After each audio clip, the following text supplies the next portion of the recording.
Hello and welcome. My name is Stacy Aquero and I am the International Admissions Counselor here at Stony Brook University. I'm joined by my colleague Amanda. We are here to talk to you today about the college search process, where to start and finding your right fit for international students. You can feel free to use the Q&A or the chat feature, and I will address your questions at the end. We will absolutely begin. One of the things that I'd like to address when we're talking about the right fit for you is really how the admissions process has changed over the past few or more than the past few months, over the last 18 months in terms of COVID, and really helping you find the right fit in these times. The review of applications has become very different, and just the way you're even considering to apply to schools and what you need to submit. The biggest change for international students, of course, is what is test optional versus English proficiency. Test optional means that a university in the United States does not need to accept the SAT or the ACT, but still may require English proficiency for international students. And that can be a variety of different exams or requirements on how to submit English proficiency. Typically, most schools will accept a TOEFL, an IELTS, or a Duolingo score. At Stony Brook, we accept all three of those. We will use the SAT or ACT if you want to use those for English proficiency, but do know if you are submitting that, we are going to look at all of the scores, both math and English. So you're going to want to make sure that when submitting those SAT scores, they are within the minimum requirements for that university, because they will be looked at as a whole. At Stony Brook, we also accept students do not need to submit English proficiency if they are from an English-speaking high school or an English-speaking country. Many of you have experienced classes canceled, of course, doing school at home, and a lot of you have had to have pass-fail grades instead of letter grades or number grades for your high school grades, and that is okay, and we are understanding of that. Many students have been extremely concerned about that, but do know that that is something that we completely understand and look at. Exam issues. Many of you had cancellations of exams, cancellations of national exams, IB exams. That, again, is all something that is out of your control. We would never expect you to submit something that you couldn't, because it was not in your control. So those are things that really have changed the way we have to review your application, but we would never hold that against you. The absence of extracurricular activities, again, another thing that is out of your control. If your high school is closed, or even if your high school now is back in session, but they have decided to remove or not hold some activities, we can't hold you responsible for something that is not part of the curriculum or the extracurriculars at your school. What I will say in these cases, and I'll get to it in more detail, is be as creative as possible in terms of extracurricular activities. While we are understanding of the fact that there are not things offered at your school, we do look for creativity in how you are going to keep your time and what you are doing during these times. So it could just be hobbies, it could just be things of your own interest. And then, of course, essays and letter of reference. I say these in this because these are also opportunities within your application, whether it's you or your guidance counselor, to talk about some of these changes that might have been within your school. So you really want to take that time to explain that perhaps something was not available, that you didn't have the ability to submit exams. You didn't have the ability to participate in certain activities because of COVID. So a lot of students, especially if I have any seniors out there, are really concerned right now about when you're looking at colleges and is this a good fit? I didn't take my exams. I wasn't able to sit for an SAT. Can this still be a good fit for me? Most universities in the United States are extremely flexible right now, extremely understanding. Of course, every school is different. So beyond what I'm talking about at Stony Brook, you of course want to talk to every school that you have. When I like to talk about sort of finding the right fit and helping students figure out what they want to do, the first thing is you need to connect with colleges, sort of like the way you're doing today, and with me right now. Of course, if this was 2 years ago, I might actually be at your high school or at a large convention center in your country, being able to talk to you, but the world has changed. And so the way we are looking at things and figuring out for you, is it a good fit, is that you have to kind of take these explorations virtually.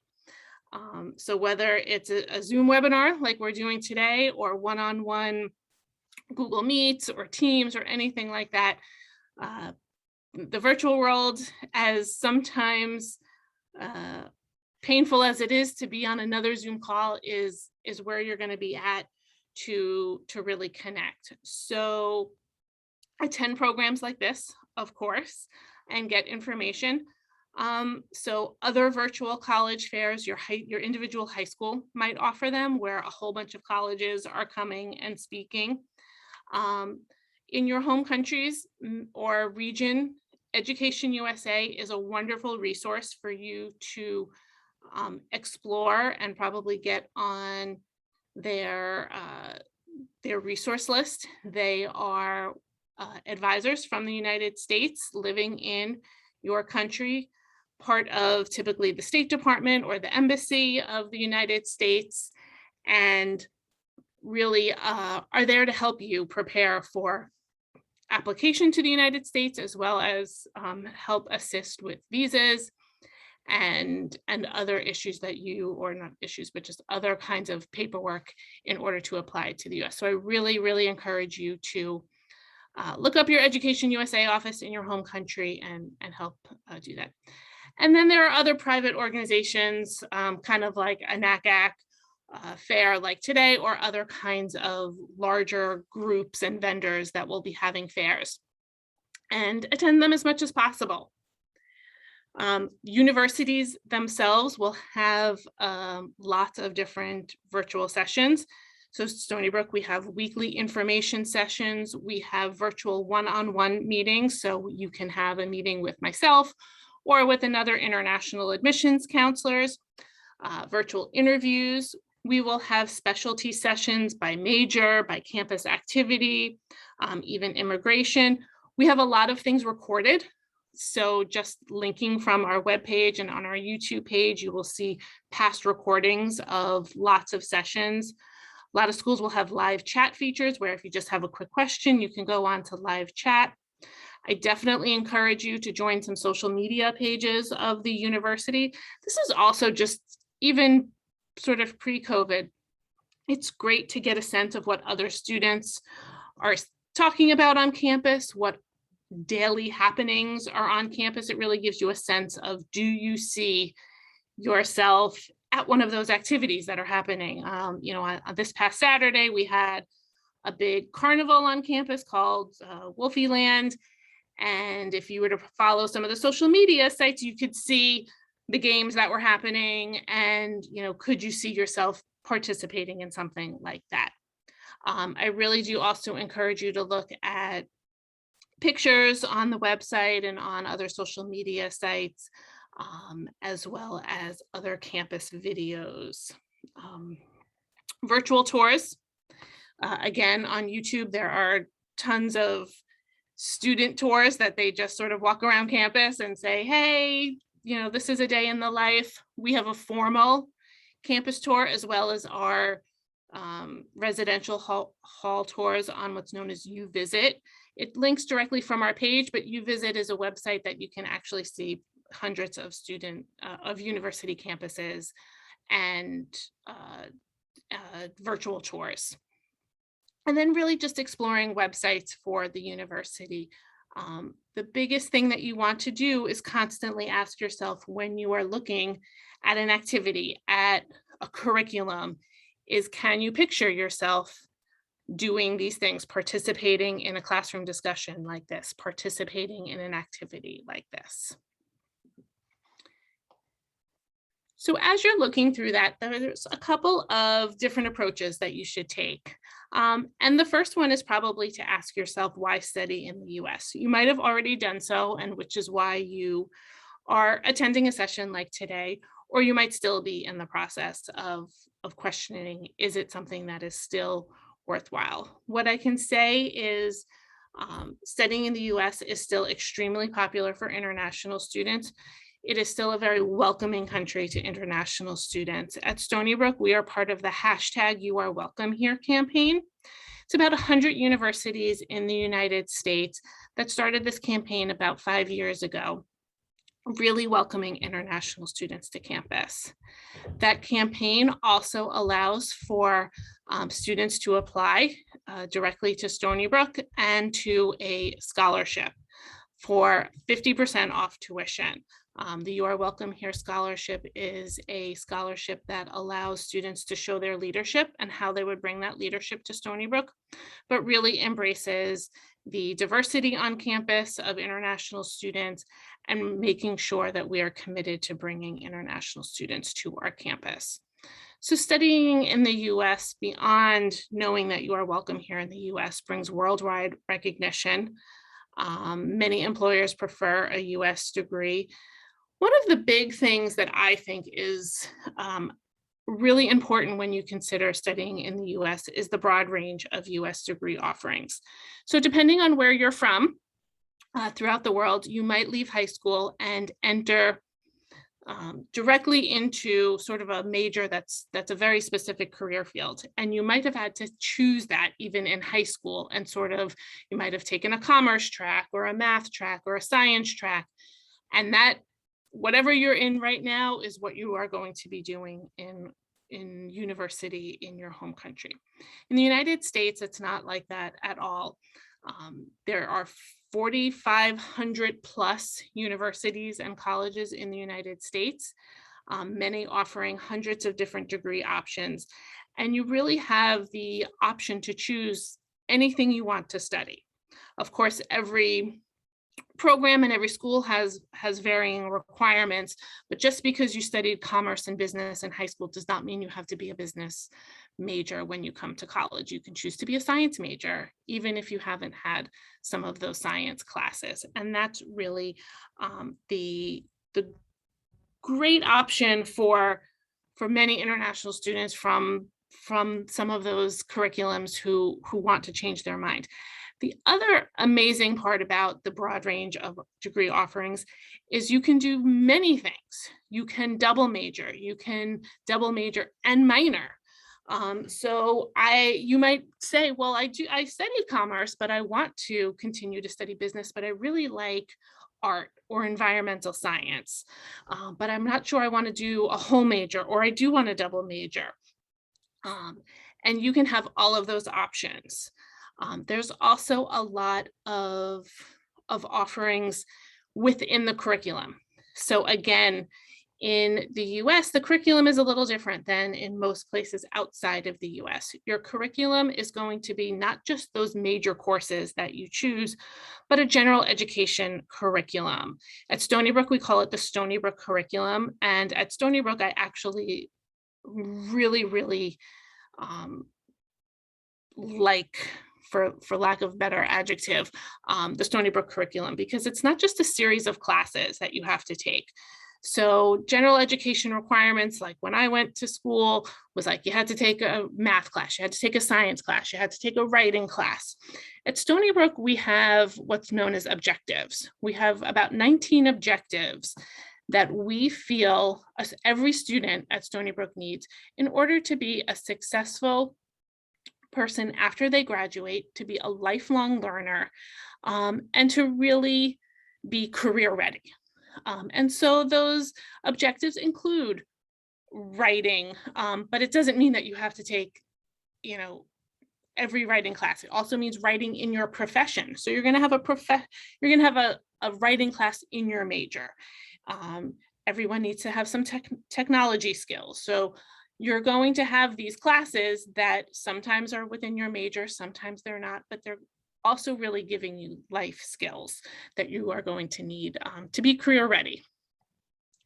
Other amazing things that happen while studying in the US is really some amazing facilities, libraries, laboratories, really world-renowned, depending on your institution and your university that you choose. Of course, at Stony Brook, we have dozens of labs on campus. We're also co-managers of Brookhaven National Lab, a national laboratory here in the United States, about one of 17, where our faculty, our graduate students are doing research on the national level. Most campuses in the US also are extremely diverse. At Stony Brook, we have students from over 100 countries, so an extremely diverse campus. Also amazing opportunities to study in the US, but of course, New York and Stony Brook, is the valuable work experience you're going to receive. So studying in the US is not just about learning in the classroom. It's about things that you're going to do outside of the classroom. So internship opportunities, research opportunities, and actually later this fall, another session I'm doing is about learning beyond the classroom. So I highly encourage you to attend that session as well. So I talked about this a little bit in my last slide, but just to give you an overview of what universities in the US are like. I mentioned there's over 4,500 universities in the United States, which is a lot different than most people's countries, where you might not even have 100. Universities can be public, meaning that they are operated through the state. So obviously the United States has 50 states. And while we do have an overarching Department of Education, education is really something that is run by each individual state. So Stony Brook is a public university. We're part of the State University of New York system, or SUNY, S-U-N-Y, as we call it. And we are a public university of that state. We are often known as the flagship, and typically top ranked in many ranking systems of the SUNY system. There's 64 SUNY campuses. Some are small, some are large. We are a large comprehensive research university at Stony Brook, which I'll talk about, of course, in a moment. There are also private universities. Typically, it just means that the state is not supporting in terms of additional funding. Doesn't mean that they are any less academic or research based. Of course, many of your Ivies are private, things like that. And then you kind of go into a variety of different university types. Research universities tend to be medium to large size schools with tremendous amount of research happening, and it's really tied to the amount of dollars that are being received and by grants, et cetera, for the research happening on campus. Stony Brook is a large research comprehensive university. Then there are colleges. Many people, depending again on where you're from, assume college means high school, but in the United States, college is also a university. I should mention that a research university is going to have undergraduate, graduate programs, and sometimes professional programs, where a college might only have undergraduate studies and maybe a couple of master's level programs. A community college is a 2-year degree program, getting an associate's, so sort of the first few years of college, and then you'd have to transfer to get your undergraduate studies. A lot of students will choose this. Financial reasons. or they might not have done well enough in high school and they sort of need an extra year or so to prep before they move on to a college or university. There are many also technical vocational schools, so not everyone wants to perhaps pursue something so academic, but they have a very specialized area that they might want to study. Your automotive design and things like that might come into play with that. There's also in many schools for international students pathway programs and language institutes. So if you need to have some English before you arrive to the US, you might look into some pathway or English institutes where they can bridge right into your undergraduate studies. When we are looking at a university, you are going to apply either as a freshman or a transfer student. A freshman student would be somebody who would apply while they are either completing their last year of high school or have already completed high school but have not taken any college courses after high school. Whereas a transfer student, if you've graduated from high school and you're already in college but have not had any, but have not graduated from college yet, you would be a transfer student. Of course, again, those research universities will have a lot of graduate and PhD programs. And I just like to mention in here too, I know I always have a lot of students who are interested in medicine or dentistry or pharmacy. In the United States, those are considered professional programs. And there's sort of a two-part process. You get an undergraduate degree, typically in anything that you want to study. So you don't have to be, a lot of people think they have to be a biology major or for law, a political science major. There is no medicine undergraduate. You're doing a pre-professional track in one of those areas like medicine or dentistry. So you're taking a series of courses along with your major and those general education courses I talked about before, and then applying to medical school afterwards, or dental school or pharmacy or things along those lines. Medical school in the US can be obviously is highly, highly competitive. Many medical schools in the US do not accept international students, so it is something that you definitely want to research, and I'm happy to talk to students about that when they are looking into it. I also put this in terms of sort of when we're talking about finding your right fit, and I'm going to transition a little more into individually how to search within yourself about that. But a lot of countries, you start your medicine program from an undergraduate perspective. You enter right into that. So that is also something when looking at your right fit. If I really want medicine, does coming to the US make the most sense for you? So as I sort of mentioned, when we're talking about finding the right fit for a university, the things that I actually like to start with are a self-reflection, looking at yourself and asking yourself a lot of questions about who you are, what you really want, and looking at the student you are. So, of course, I'm kind of gonna go from the middle and then out. So the first thing I talk about is the academic qualifications. What have you taken in high school? What are your grades? What is the selectivity of your courses and the strength of your courses? So are you taking a very high level curriculum at your high school? Are you taking the highest level curriculum at your course? So some schools will have honors level and things like that. And then of course, if you've taken any test scores or English proficiency, what is that? So you kind of need to know that when you're starting to look at schools, because if you're looking at a school that requires a certain grade in many of your classes and you don't have that, that might not be the right fit for you.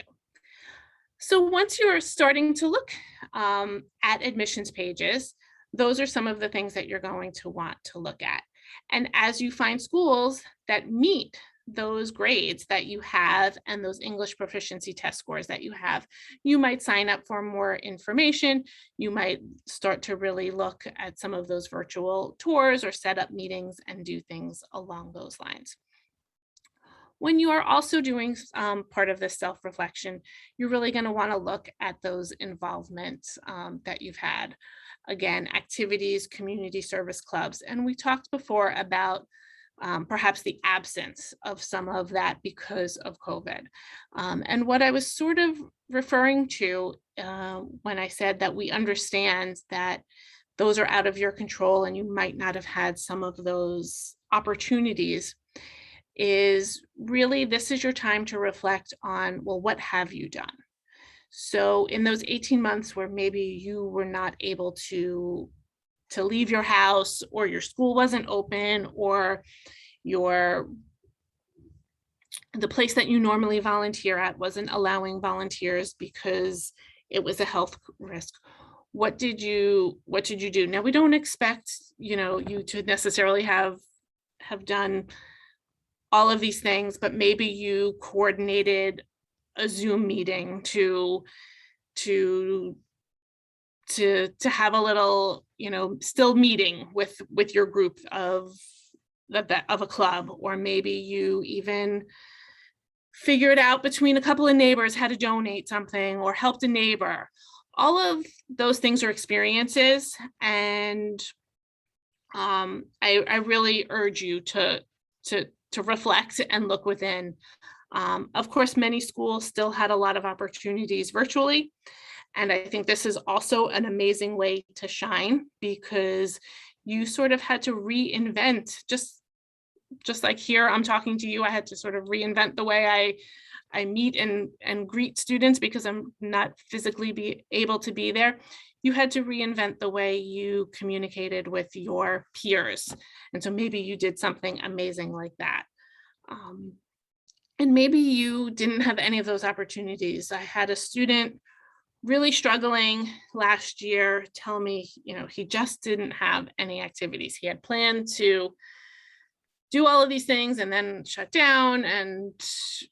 And so, like, I'm sitting here on a Zoom call, he was on the screen and I see a guitar in the back of his bedroom or wherever he was sitting. And I said, well, what's that guitar back there? And he goes, oh, well, I play. I said, okay, well, that's an extracurricular activity. So, really sort of reflect and think within. I'm a spreadsheet person, so I make lists on spreadsheets, and so I encourage you, when you're doing these self-reflections, to sort of make those lists. Finding the right fit is not just about, do they meet the academic qualifications that we had just sort of talked about, but it's also about finding the right financial fit.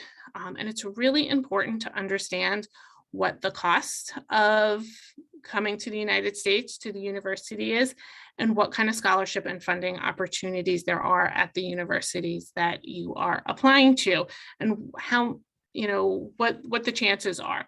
There are universities that will not offer scholarships for international students. So you really need to kind of talk and do some research. At Stony Brook, we offer merit-based scholarships for international students. They range from about $2,000 to $8,000 a year. Our tuition is about $25,000 a year. So keep that in mind when looking. A lot of students are looking for things like full funding, or many schools will not give full funding to international students. There are some schools who will do need-based scholarships. Often you will have to fill out an international student financial aid form or the CSS profile. If you are applying to a school for like theater or dance or music, you might have a talent-based scholarship. If you are being recruited to play an athletic sport, like at a Division I school like Stony Brook, you might be able to be eligible for an athletic scholarship. There are certain universities that will do student loans. Stony Brook does not offer that. There are opportunities, however, to earn some money on campus. You can have jobs on campus. We often say that that's not to pay for your tuition. It's generally to pay for some fun money, I call it, where you can go out to dinner or the movies, or just even pay for like day-to-day toiletries and supplies that you might need. So it's really important to have this as part of your search process beyond the academics. So you're taking your grades that you have when you're going to start looking at schools, and now you're taking, I always say, a budget. Okay, this is how much money I think I can afford. My family is contributing, wherever the money is coming from. So I need to look at schools that, that are this much in terms of tuition, room, and board, and then any other scholarships that they might offer. So now how do I start looking? So I have these, I'm starting to reflect on myself. I'm taking my grades, I'm taking the classes I've taken, I'm taking the activities I've done, and I kind of know my budget. And now you need to start considering where to look for to find if you fit in there. You really want to talk about your career goals and subjects you're good at. So a lot of students and admissions counselors and parents will say, well, what do you want to major in? And a lot of people will say, well, I want to major in X, but it's really okay if you don't know that. So don't feel pressured that you have to know where, what you want to study or where you want to have a job at the end. But a career goal is generally, most people want a job after they graduate, but really think about maybe what kind of environment you would want. Can you see yourself sitting in an office all day? Or do you like, being in a lab? Or do you need a little more flexibility? So start just kind of thinking about those things. And I always start with, what subjects are you good at? So before I say, what do you want to major in? I say, what subjects are you good at? So if you are really good at writing and critical thinking, maybe you probably have, most students would have a lot of options, and maybe you want something more on something where you're going to have a lot of opportunities to write research papers,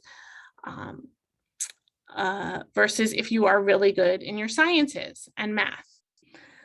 Most students who are not good at math and science should probably not look at an engineering major or something heavy in the sciences.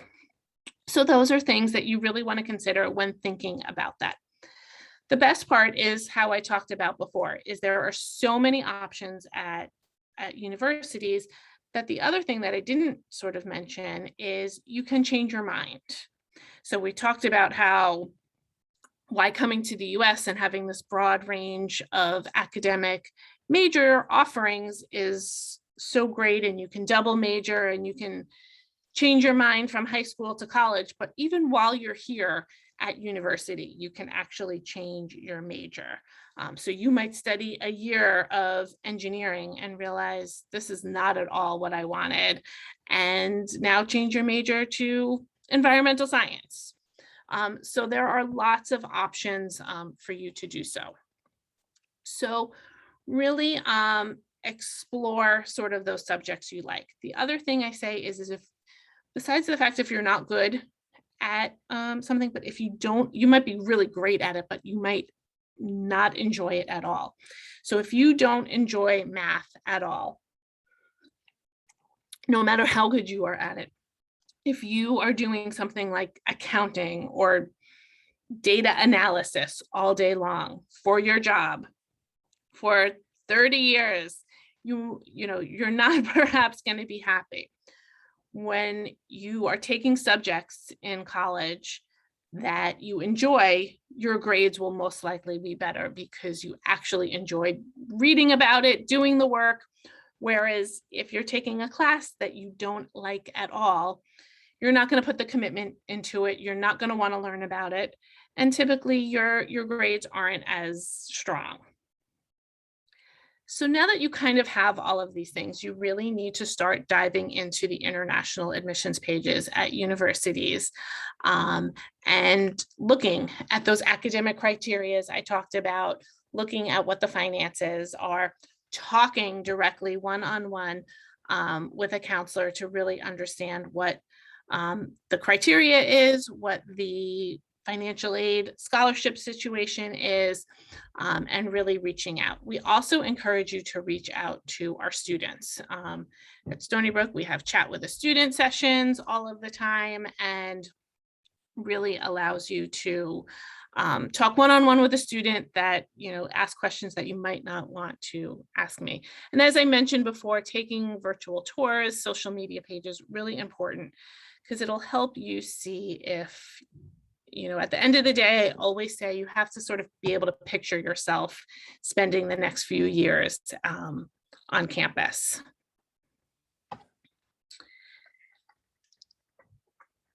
So now that you have sort of gone through this process, and again, everyone has their own organizational process, but I really, I'm a spreadsheet person, but figure out your organizational process and kind of keep it where you're looking at a whole bunch of universities and taking down notes of this might be a good school that I want to apply to. But now you might need to sort of create a new organizational system to really talk about the readiness to apply. I repeat saying this because I think it is so important, is speak to us, speak to an admissions counselor. I can't tell you how many times throughout the every year, and I've been doing this a lot of years, that I'll talk to somebody very late in the season who really wants to come to Stony Brook, and either they didn't know when to apply, or they didn't know they had to submit something, or they didn't know the cost. And I think constantly, like, why didn't you call me earlier? We are here to talk to you. This is our job. This is what we do every day. There are many different ways to apply to Stony Brook and to schools in the US. Certain schools will have their own online application or even a paper application. At Stony Brook, we accept 3 online applications only: the common application, the coalition application, or we have a SUNY application, that's statewide University of New York public system that I was talking about. I know this, you're pretty much all undergraduate on here, but graduate and professional application programs will have their own applications as well. Students, when looking also to sort of apply and figure out the right fit, is writing your essay and personal statement. And that is a whole separate topic, and we're happy to connect with you on that as well. But you're going to have to answer questions on an essay and or a personal statement, and answer it appropriately, and really tell a university about who you are. And that will really also help a university see if you are the right fit for them. So when you're applying and we're reviewing your application, we're also looking to see is not just, do you meet the academic criteria, but are you going to fit in here? Again, Stony Brook is a large research comprehensive university.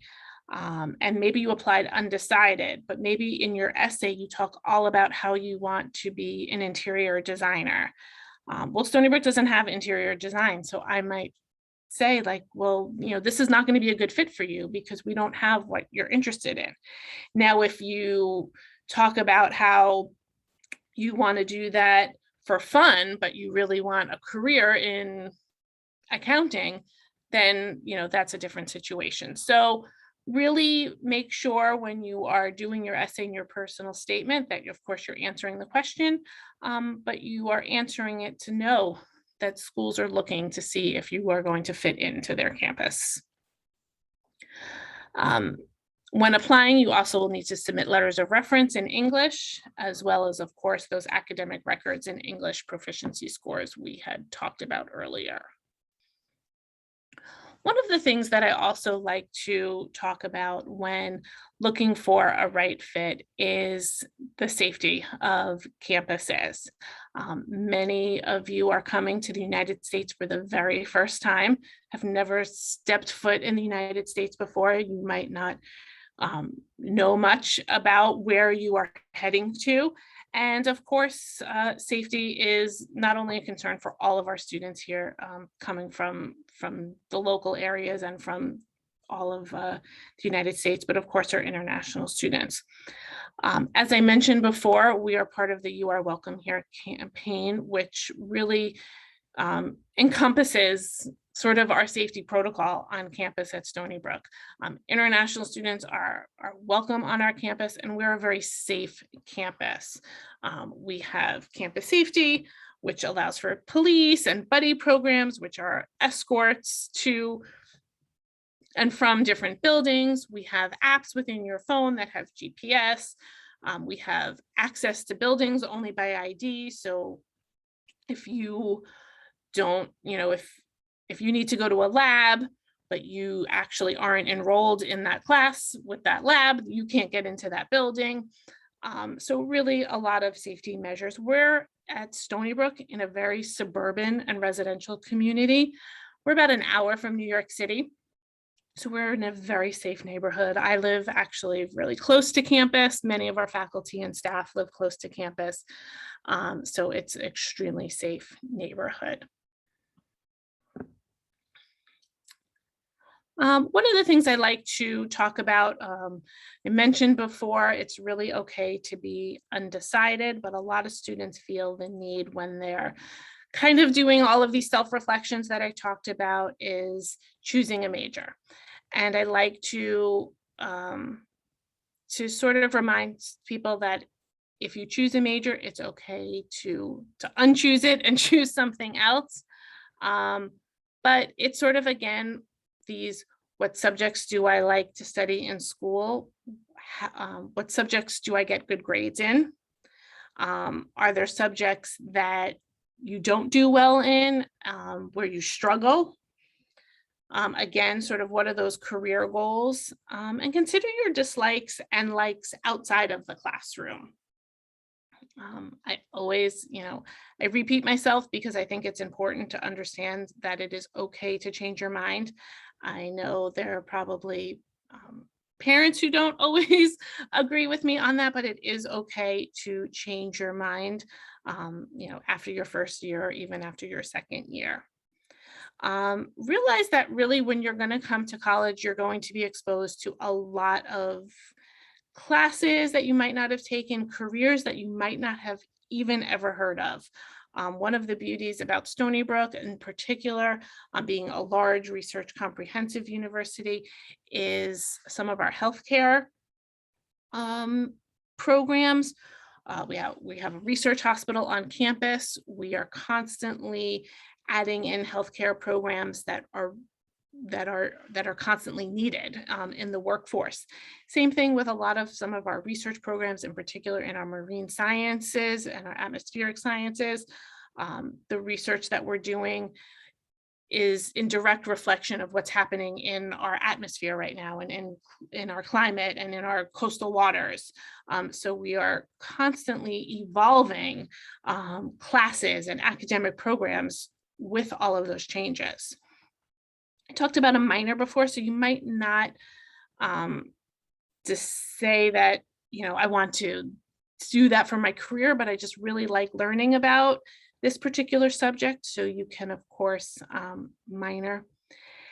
And really taking in opportunities to have some career exploration. So we have shadowing opportunities for career explorations, and we encourage you to perhaps even do it now. So if you are 100% sure that you want to be a doctor, but have never really seen blood before, considering asking, do you have a friend, do you have a family doctor that you can do any kind of shadowing with, and make sure that that's something that intrigues you and that interests you.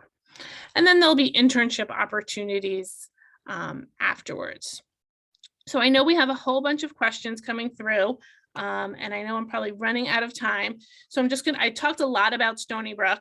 So I'm just gonna quickly go through a little bit just in about a minute or so. But as I mentioned before, we are in a suburban residential community and part of the public university of the state system of New York, SUNY. But Stony Brook University is a large comprehensive research university.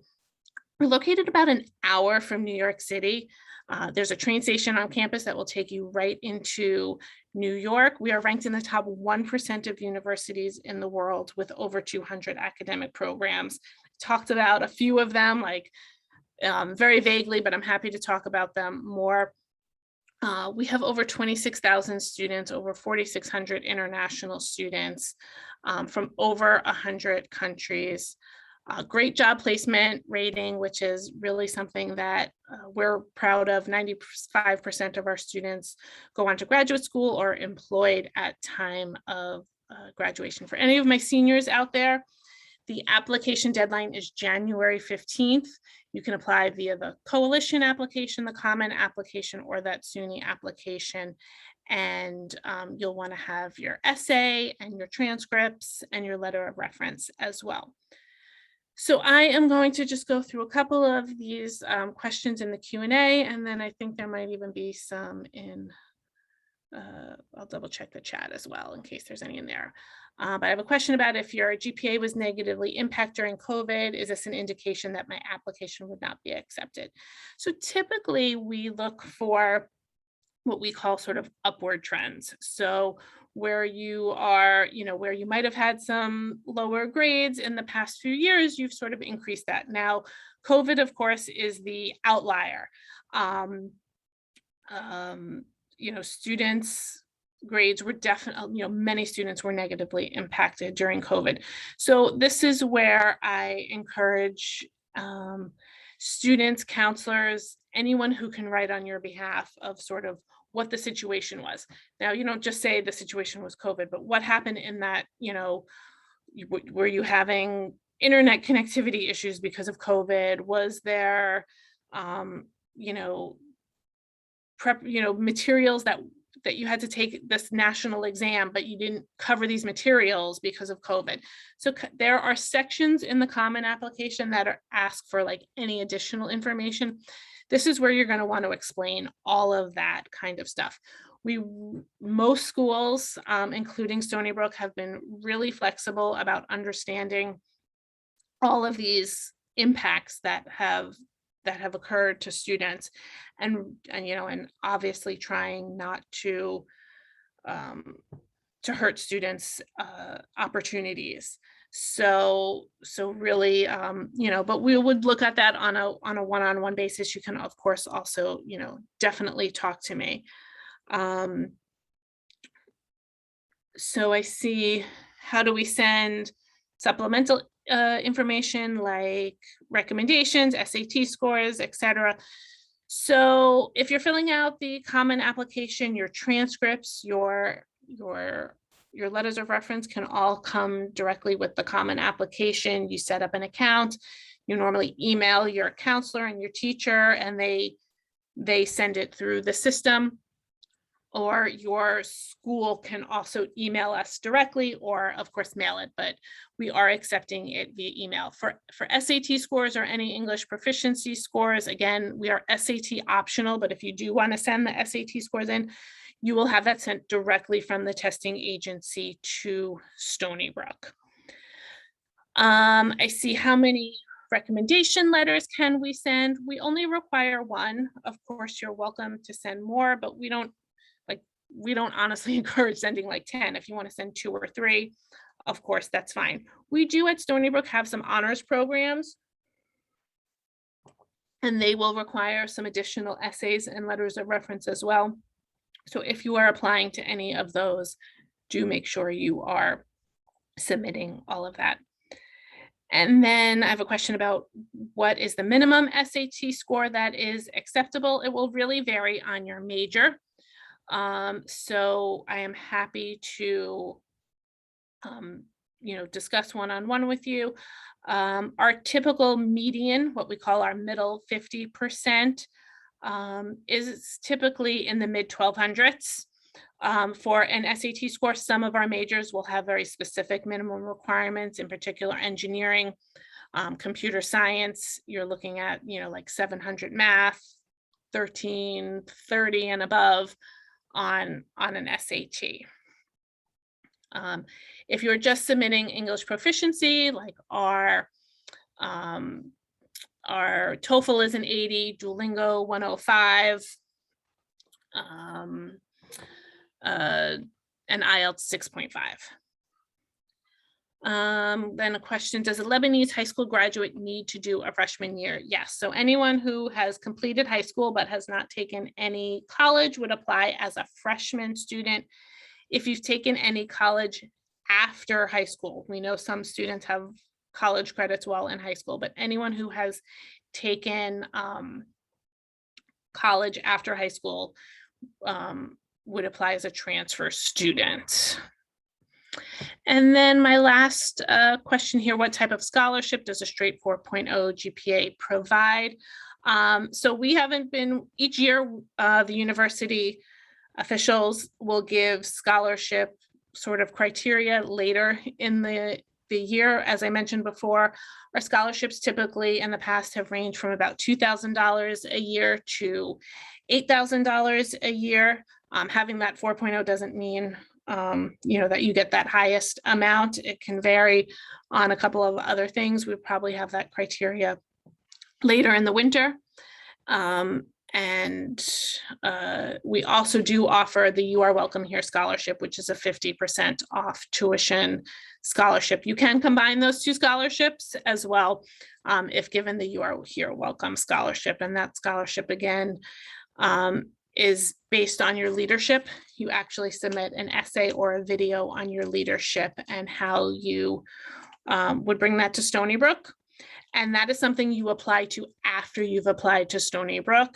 It is that essay or video after you apply to Stony Brook. You would get that application. And then a question about what AP scores do you accept? We accept mostly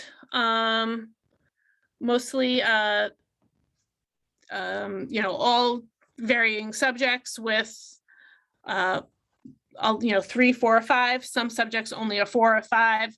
If you were to honestly go on the Stony Brook website and do Stony Brook AP scores, a whole list of every AP test and the score you need and what would come in.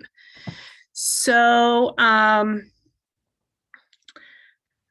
I see that Amanda did answer some of those questions as well. I'm going to just add in another website really quick, or another email address. Actually, the international admissions team has an Enroll International email address, so you can absolutely email us directly as well with any questions, but of course they'll come to me regardless. So let me know if you have any other questions for us today before we sign off.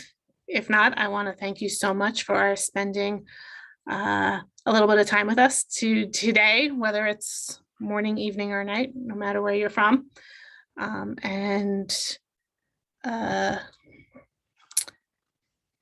So did I, I might have only sent it to, I didn't send it to everyone, my bad. I didn't change it, so let me do that one more time. There we go.